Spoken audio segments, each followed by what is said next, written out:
Bonjour, nous allons vous présenter notre projet EcoSchool. Et nous sommes l'école primaire de Nax, en Valais. L'année passée, nous avons décidé que nous voulions nous engager pour protéger notre planète. Tous les élèves de l'école ont voté pour leur thème préféré. Ils ont tous voté pour la biodiversité.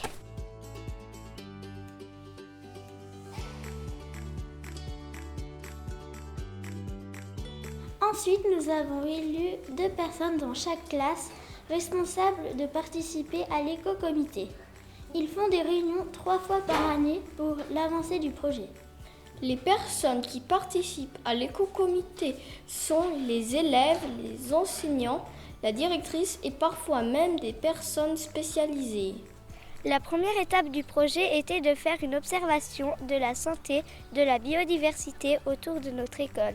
Chaque classe on allait observer les animaux et les compter et on y allait dans la forêt où on y va avec l'école. Les 1 de H ont fait la liste des espèces dans la cour d'école. Les 3-4 H sont allés observer les animaux et les plantes à la bourgeoisie. Les 5-6 H sont allés dans le jardin des 1 de H. Les 7-8 H se sont rendus sur le lieu de l'école en forêt pour voir les végétaux et les animaux. L'éco-comité s'est ensuite réuni et ils ont décidé que c'était sur notre cour d'école que nous devions travailler pour accueillir plus de biodiversité. Que de murs de pierre et de goudron, ce n'est plus possible!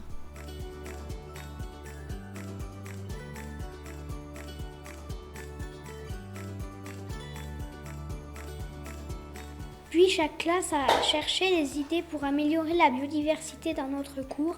Voici quelques idées.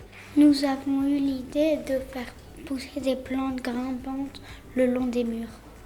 Y installer des grands pots pour y planter des fleurs.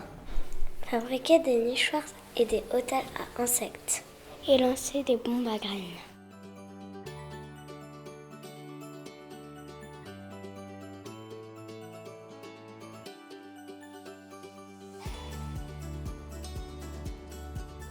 Nous sommes très satisfaites, nous les maîtresses, de participer au programme EcoSchools.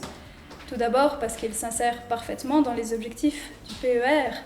Nous pouvons travailler aussi bien les sciences naturelles, naturellement, mais aussi le français avec de la compréhension écrite, de la production écrite ou de la production orale, comme dans la vidéo d'aujourd'hui. Mais surtout, le plus intéressant, c'est que les élèves développent un sentiment d'appartenance à l'école, qu'ils sont moteurs du projet et qu'ils s'engagent dans une collectivité pour faire face aux défis qui nous attendent concernant la durabilité.